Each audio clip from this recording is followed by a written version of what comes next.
For me, sounds more BM Emadek TV. So yeah, if I just send the BM Cannon, I said, ne, and your first time I was subscribe. I know I share, now I like it. What do you want to say? So, Omra Emadek Abusan, how do I bad update to be a course to be an Sabeka?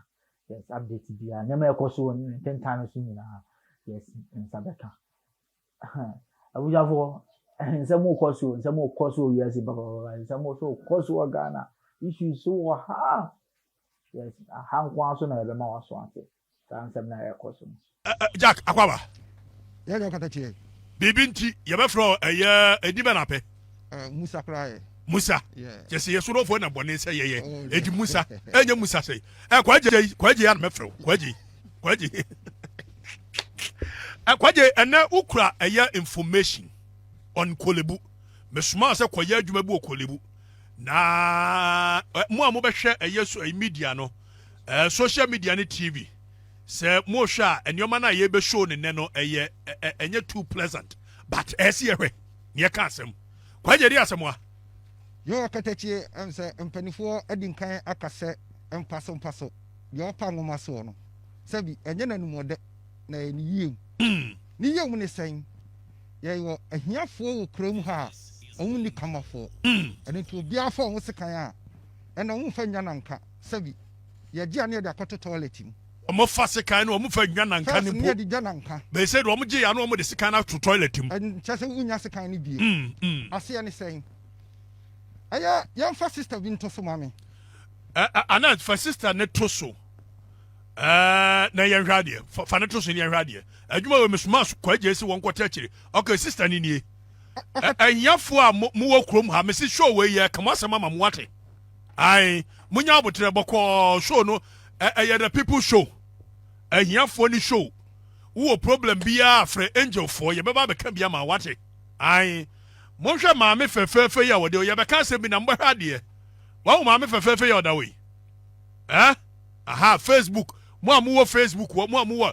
Muntu bi ka mehwe ma me fefefe na kwalebu fo ye ne mu ba mugamu ye ne mu ba yirem achem afa kwaje faminante Okatache ho sister ye oda hoyi obaba wa fefefe kama oba bia mpa ibon se nyambe na dum na obenya ne ho kani ya kira nyame ye na dum onya ne ho kani ohun so wa fe kama sister nyame ye na dum ema ono so enya ne ho kani na ohwe aha ne ho kani ni nie na ti so woni ni kuna ware very good kama very good aware na chiri di asemwa ware na chiri ye nyina obi a ware yi a dia busiafo nyina hwese ni je pepa ye emma si empra wo yam very good na obenya ma very good na wawo very good nyasa ye twa da pa no pa wi anwumre wo yi wase ni akoshu abene wa ma me ani wawu to aso enti dia obi a pa ni so obenya ba nyame ye o madom nyinsan bai na umkotwa scan hwe ye na nyame adom na ye ntafo enti anigi abafie na nyame adom na awo ka obey na mo a mo hwe Facebook no wo ba ne kunu ne da so no anat come to chen say mai na ye kire mu nyina no mutie wo ba ne kunu ne da so ayida wo mo ware ye kama be ma ni munyamfo fine to aso awo aka obey ma omubo anamo eko kolebu na omkodu kolebu no na awose ye operate oba no na ye yi nkwala no na awrahosam ne say operation no eko ayiye no oba fefe ye odase Katachi say ye hwe oba no current state awo mu a Katachi wan ha ebedane anisio na awrahosam asa ta akira me kra mti ha adane awrahu adane sun ene say doctor ayo operation awie owie ya no pam investigation awo soma am sami nkokolebu ko modern ko hu doctors ni bi wo kolebu wo unit aye yes a operation no doctors ni bi atu me foka kire me say yamfa ye nansi fom ni asem go ye we a doctor for na wo kolebu no yes ana ka kire wo kwaje se mumfa munansi for ma sa mami emfa ye nansi for ma mami sa mami ya ye kana se we ema mami okay nti akwala na da ho ne boa enkwala ne gu no mami ne ma no okay now mami awo ne makama enkadi asem bio Akatachi me no ka say operation ye koye mami no ewie ye no me no kasa maame no paralyze ya ontumi anya hwee yaya eye maami operation ansa ne yeyi eye nkola ha no very good na yeye operation ni wiye no maame no ontumi nya hwee akoye awreho okay afa gina ho eti maami ya yehu ne kama kama wona dampa yesu yi akatache wona da ho yo maame ne dampa ne so no wona da ho yi a maame ne ntumi nya ne ho hwee me no kasa ontumi nya hwee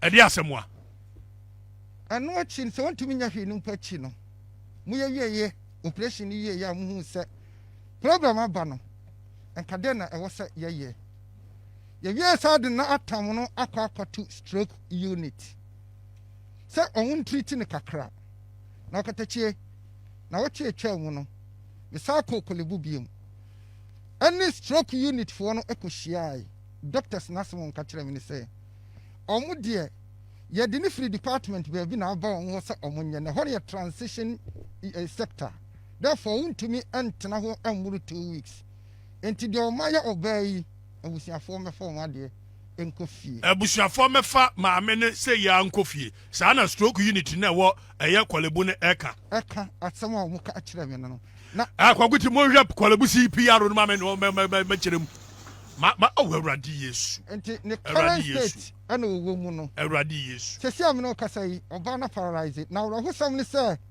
omo sam na da fa kom na chi apro eya to kase o mama maame na da fa ko ama na chi apro eya to kase.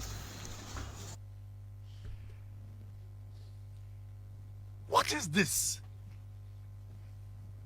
What is the meaning of this? Where anyway?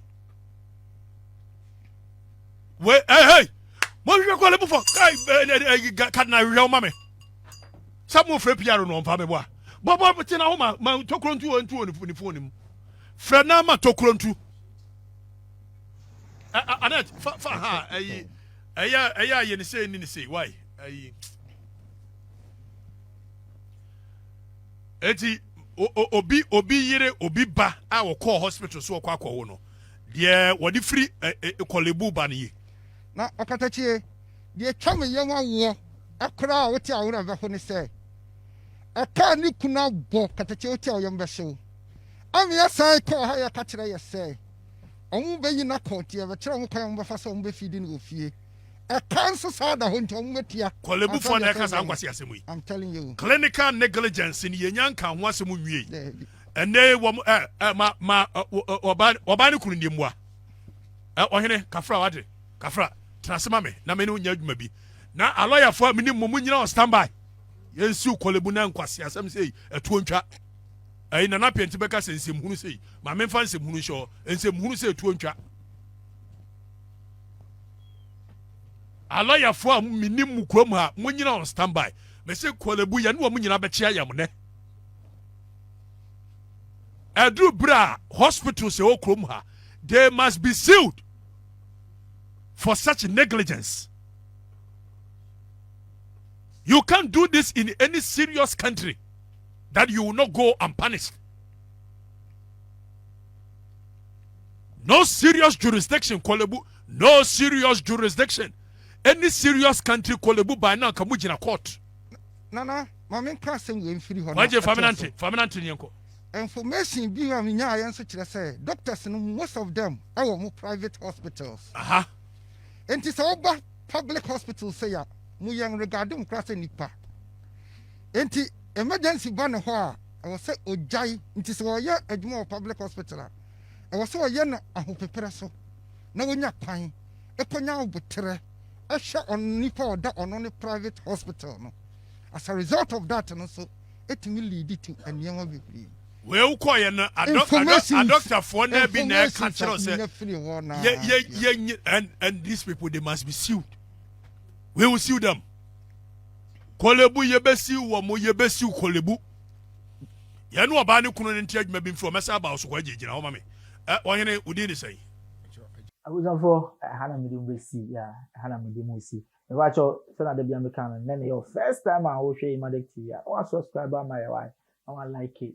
Yes, now I share. No what the home come actually. So Omra American home. No ba update biara ne nsa bɛka yes nneɛma bi a ɛkɔ so biara ne nsa bɛka nsa bɛka biribi biara ɛfa kyɛw asɛm yɛ ba comment ne sɛn deɛ na wɔ so ka fa ho yes deɛ na wɔ ka fa story wɔ a ne de ba yɛ ho asɛm a pɛ sɛ ɔka fa ho ba kyɛw na wɔ leave wɔ comment section hɔ ɛde ama yɛ wɔn nso wadwenkyerɛ no ɛbɛma Emadek atu mpɔn because yɛn mu nyinaa na yɛyɛ adwuma no nti biribi bi ani a mo leave comment na mo ma yɛ so yɛ asɛnte na deɛ yɛ so yɛn ka nkyɛn nipa no yɛ so aka nkyɛn ɛha na mede mo si make sure sɛ ɔbɛ subscribe na wa share yes na wa like na wa sɛ nso edi ho adanse akyerɛ obi sɛ ɔmo na mɛka Emadek abusua kɔ no makra